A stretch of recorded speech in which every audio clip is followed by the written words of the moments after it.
11 अक्टूबर 1902 विजयदशमी का दिन। हर्षुलाल और फूल रानी देवी के घर उनके चौथे पुत्र ने जन्म लिया, जो आगे चल कर के लोकनायक जयप्रकाश नारायण कहलाया। जयप्रकाश नारायण ने एक कायस्थ परिवार में जन्म लिया और 5 वर्ष की आयु से ही उन्होंने स्कूल जाना शुरू कर दिया। वो हमेशा से ही एक बहुत अच्छे छात्र रहे। खेलकूद में, खिलौनों में उनको कोई रुचि नहीं थी। उनका लगाव पालतू जानवरों से था और उससे भी अधिक उनका लगाव किताबों से था। उनको पढ़ने का बहुत शौक था। घर की सारी किताबें हों, स्कूल की लाइब्रेरी की सारी किताबें, यहाँ तक कि गांव की लाइब्रेरी की सारी किताबें भी लगभग उन्होंने पढ़ ली थी। और फिर उनको पढ़ने के लिए भेजा गया पटना कॉलेज। पटना कॉलेज में भी वो हमेशा ही अव्वल रहे। गणित में उनको रुचि थी। उनको भगवत गीता पढ़ना भी बहुत अच्छा लगता था और वो नियमित रूप से पढ़ा भी करते थे। साथ ही उनको धीरे धीरे रुचि होने लग गई स्वतंत्रता संग्राम में और बढ़ चढ़कर उन्होंने हिस्सा लेना शुरू कर दिया। उनकी इसी सक्रियता और मेधावी छात्र की जो छवि थी, उसको देखकर और सुनकर डॉक्टर राजेंद्र प्रसाद से मशवरा किया उस समय के प्रसिद्ध नेता बृजकिशोर बाबू ने और अपनी पुत्री प्रभावती देवी का विवाह जयप्रकाश के साथ 1920 में कर दिया। विवाह के बाद मौलाना अबुल कलाम आज़ाद के आह्वान पर जयप्रकाश ने पटना कॉलेज एग्ज़ाम के एक दिन पहले छोड़ा और फिर डॉक्टर राजेंद्र प्रसाद द्वारा स्थापित बिहार विद्यापीठ में एडमिशन ले लिया और वहाँ पर वो पढ़ने लगे। उच्च शिक्षा के लिए जयप्रकाश के पिता उनको इंग्लैंड भेजना चाहते थे, लेकिन जयप्रकाश का ये मानना था कि अमेरिका जाना बेहतर होगा और इसलिए फिर वो 1922 में अमेरिका चले गए, जहाँ पर उन्होंने अपना ग्रेजुएशन और मास्टर्स किया, जिसके बाद उनको वहीं पर असिस्टेंट प्रोफेसर की जॉब भी मिली और उन्होंने पीएचडी भी शुरू कर दी। इसी बीच उनकी माताजी की हालत गंभीर होने लग गई और उनको 1929 में भारत लौटना पड़ा। भारत लौटने पर जयप्रकाश अपनी पत्नी प्रभावती देवी के साथ 1929 दिसंबर में वर्धा गए, जहां पर पहली बार उनकी मुलाकात पंडित जवाहरलाल नेहरू से हुई। पंडित जवाहरलाल नेहरू ने उनसे पूछा कि आगे क्या करना चाहते हो, तो उन्होंने बताया कि मैं सोशियोलॉजी पढ़ाना चाहता हूँ। तो नेहरू जी ने कहा, नहीं, ये सब छोड़ो और इंडियन नेशनल कांग्रेस ज्वाइन करो और वहाँ का जो लेबर रिसर्च ब्यूरो है उसके इंचार्ज बन जाओ। फिर क्या था, जयप्रकाश 1930 में आ पहुँचे इलाहाबाद और यहाँ आते ही नेहरू जी ने उनको कांग्रेस का जनरल सेक्रेटरी नियुक्त कर दिया।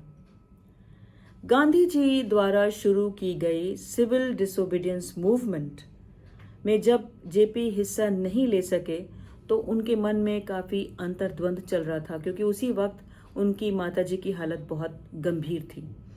उन्होंने जब गांधी जी से इस बारे में बात करी तो गांधी जी ने उनको सलाह दी कि इस समय उनको परिवार के साथ रहना और उसकी देखभाल करना सही रहेगा।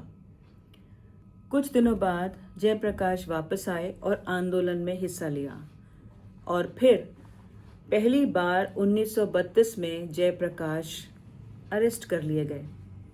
रिहा होने पर उन्होंने सोशलिस्ट पार्टी का गठन किया और 1935 में गवर्नमेंट ऑफ इंडिया एक्ट से नाखुश Jayaprakash Narayan world war II के दौरान उन्होंने आर्मामेंट फैक्ट्री के वर्कर्स की स्ट्राइक कराई और उस स्ट्राइक को कराने में सफल हुए, जिसके कारण एक बार फिर वो अरेस्ट हुए। और इस अरेस्ट के खिलाफ इस बार गांधी जी ने एक बहुत स्ट्रॉन्ग लेटर लिखा था।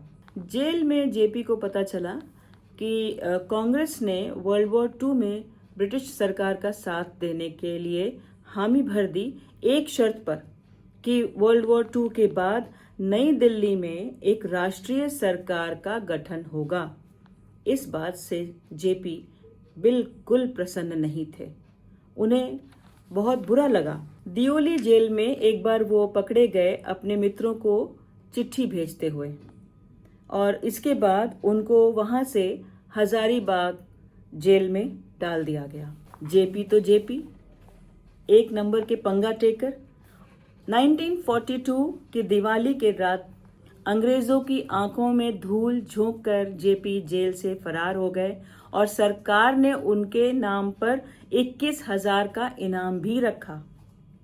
भूमिगत रहकर जेपी ने एक छापामार दस्ता का गठन किया, जिसका उद्देश्य सिर्फ और सिर्फ ब्रिटिश स्टेट मशीनरी को नुकसान पहुंचाना था।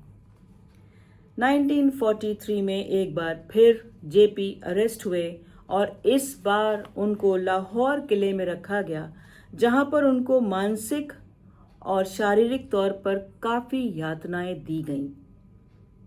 1946 में जाकर जेपी रिहा हुए और फिर 1947 में भारत स्वतंत्र हुआ। स्वतंत्रता के पश्चात जयप्रकाश नारायण ने सत्ता की राजनीति को त्याग कर विचारधारा की राजनीति को अपनाया।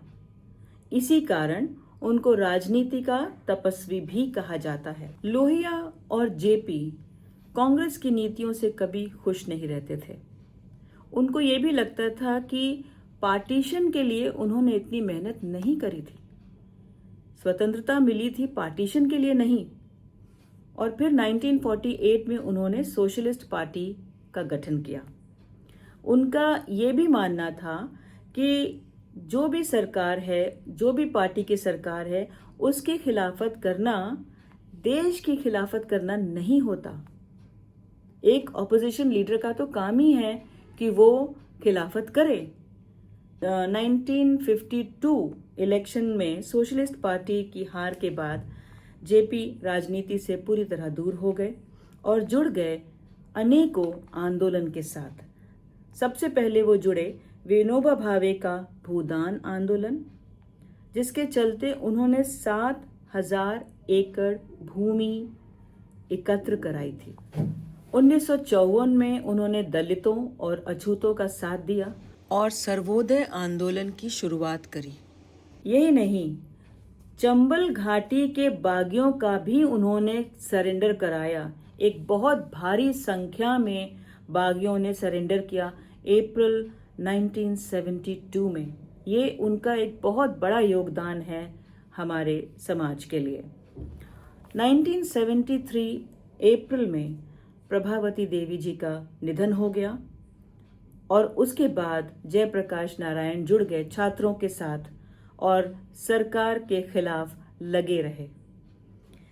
जब मार्च 1974 में पुलिस द्वारा हुई फायरिंग में 8 निहत्थे प्रोटेस्टर्स मारे गए, तब जेपी ने अप्रैल 1974 में साइलेंट मार्च निकाली और जून 1974 में बिहार के गांधी मैदान से संपूर्ण क्रांति का आह्वान किया। उनकी एक हुंकार ने पूरे देश को उनके साथ ला खड़ा किया और सरकार को हिला दिया। सरकार ने उन पर लाठियां बरसाईं और जब लाठियां बरसाईं तो पूरे देश में आक्रोश हो गया। आक्रोश इतना फैला कि इंदिरा गांधी को इमरजेंसी का ऐलान करना पड़ा और सभी विपक्षी नेताओं को अरेस्ट कर लिया गया। जेपी भी अरेस्ट हुए। 1975 में जेपी की किडनी की हालत काफ़ी बिगड़ गई और फिर उनको मुंबई के जसलोक हॉस्पिटल में भर्ती कराना पड़ा। जनवरी 1977 में जनरल इलेक्शन की घोषणा हुई और सभी नेताओं को जेल से रिहा करा दिया गया। इसी इलेक्शन के बाद पहली गैर कांग्रेसी कोalition सरकार बनी, जिनको जेपी ने ही एक साथ जोड़ा था। और फिर एक अभूतपूर्व घटना घटित हुई। लोकनायक जयप्रकाश नारायण के नेतृत्व एवं मार्गदर्शन में भारत की पहली गैर कांग्रेसी सरकार ने महात्मा गांधी के समाधि स्थल राजघाट पर शपथ ग्रहण करी। इस गठबंधन सरकार के पूरी तरह टूटने से पहले ही जेपी ने इस दुनिया को अलविदा कह दिया। जयप्रकाश नारायण का युवाओं पर बड़ा विश्वास था और वो कहते थे कि जागरूक सक्रिय युवा देश में बड़े से बड़ा बदलाव ला सकते हैं। प्रयागराज इलाहाबाद के कटरा मनमोहन पार्क में 1994 में नगर निगम द्वारा जयप्रकाश की एक प्रतिमा स्थापित करी गई। तब से लेकर आज तक 31 साल हो गए, लेकिन फिर भी हर वर्ष यहाँ के निवासी एकत्रित होते हैं, माल्यार्पण करते हैं, उनको श्रद्धांजलि अर्पित करते हैं और गोष्ठी भी रखते हैं। इस कार्यक्रम का आयोजन हर वर्ष श्री सुनील कुमार श्रीवास्तव जी, श्री वेद प्रकाश पांडे जी, श्री अवधेश चंद्र गुप्ता जी, श्री सुधीर श्रीवास्तवा जी और श्री विजय केसरवानी जी मिलकर करते हैं और ये प्रयत्न करते हैं कि जो जयप्रकाश जी का नारा था या उनके जो विचार थे या उन्होंने जो कुछ भी हमारे देश के लिए किया, युवाओं के लिए किया, लोक हित के लिए किया, वो अधिक से अधिक लोग उसके बारे में जान सकें। तो समय हो चला है उनके नारे को याद करने का। जात पात तोड़ दो, तिलक दहेज छोड़ दो, समाज के प्रवाह को नई दिशा में मोड़ दो।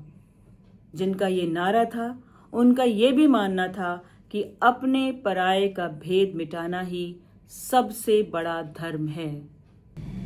जाति और धर्म और वर्ण के नाम पर आज भी हमारे समाज में बहुत घृणा, नफरत और लड़ाई होती जा रही है।